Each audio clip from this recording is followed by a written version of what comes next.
नमस्कार, आप देख रहे हैं रिपब्लिक हिंदुस्तान न्यूज। आनंद सक्सेना के साथ सिद्धार्थनगर ब्यूरो चीफ सुनील श्रीवास्तव की खास खबर। सिद्धार्थनगर जिला मुख्यालय पर सोमवार की शाम उत्तर प्रदेश पावर कारपोरेशन निविदा संविदा कर्मचारी संघ के सैकड़ों की संख्या में कैंडल मार्च निकाला गया।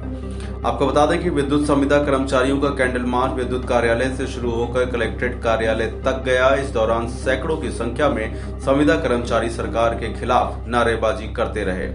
इन लोगों ने मुख्यमंत्री को संबोधित ज्ञापन कलेक्ट्रेट पहुंचकर एसडीएम सदर को सौंपा और अपनी मांगों के बारे में बताते हुए संघ के पूर्वांचल उपाध्यक्ष नकुल चौधरी ने कहा कि पिछले कई वर्षों से विद्युत विभाग में आउटसोर्सिंग या संविदा पर कर्मचारी अपनी जान जोखिम में डालकर काम कर रहे हैं। उन्होंने कहा कि बिजली विभाग में किया जाने वाला हर खतरे का काम होता है, इसलिए हम लोगों को भी एक समान कार्य का एक समान वेतन मिलना चाहिए।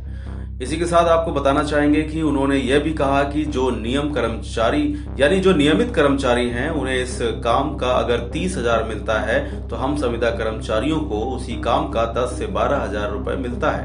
उन्होंने कहा कि ये असमानता हरगिज बर्दाश्त नहीं की जाएगी।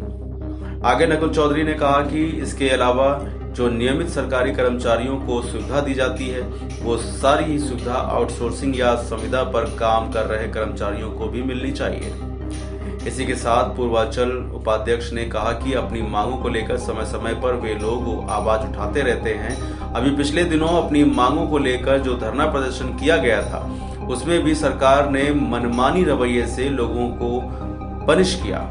उन्होंने कहा कि धरना प्रदर्शन में नियमित सरकारी कर्मचारियों के साथ संविदा के लोग भी शामिल थे, लेकिन जो पनिशमेंट दिया गया वो सिर्फ संविदा कर्मचारियों को ही दिया गया। ऐसा सौतेला व्यवहार हम लोगों के साथ क्यों किया जा रहा है?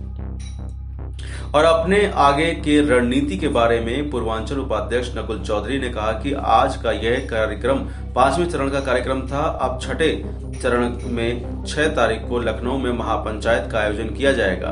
वहां पर शीर्ष नेतृत्व का जो भी निर्णय होगा उसके अनुसार आगे आंदोलन की रूपरेखा तय की जाएगी।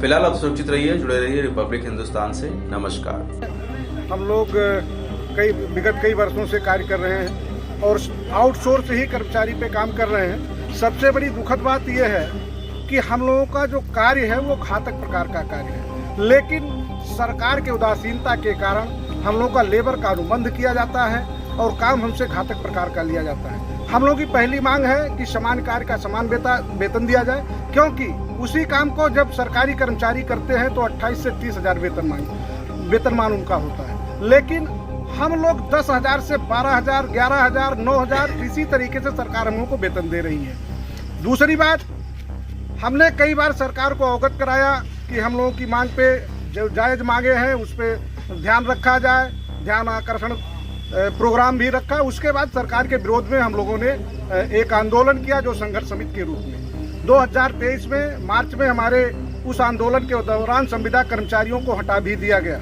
सरकार इस तरीके से द्वेषपूर्ण काम कर रही है। जब पूरे प्रदेश में समस्त संविदा कर्मचारियों ने हड़ताल किया था तो कुछ चंद कर्मचारियों को क्यों हटाया गया? सबसे बड़ी बात, अगर हटाना था उनको तो मैं उनसे निवेदन करता हूं कि जितने भी हमारे कर्मचारी सभी पावर हाउसों से धरने में शामिल थे सभी कर्मचारियों को हटा दिए होते, हमें किसी बात का कोई कष्ट नहीं था। लेकिन ये एक शोषण और दमनकारी नीति के तहत कुछ कर्मचारियों को हटा करके ठेकेदारों के बल्ले बल्ले कराई गई है। यह सरकार केवल ठेकेदारों और पूंजीपतियों की है, न कि हम संविदा कर्मचारी। अगर मांगे नहीं पूरी होगी तो आगे की क्या रणनीति रहने वाली है आप लोग? देखिए, जैसा कि हमारा ये 5वें चरण का ध्यान आकर्षण के कार्यक्रम है, 6वें चरण में यदि सरकार हमारी बातें नहीं मानती है तो 6 तारीख से हम इको गार्डन आलमबाग लखनऊ में धरना करेंगे। पहले तो 6 तारीख को हम महापंचायत कर रहे हैं। उस महापंचायत के बाद भी अगर हमारी बातें नहीं मानी गई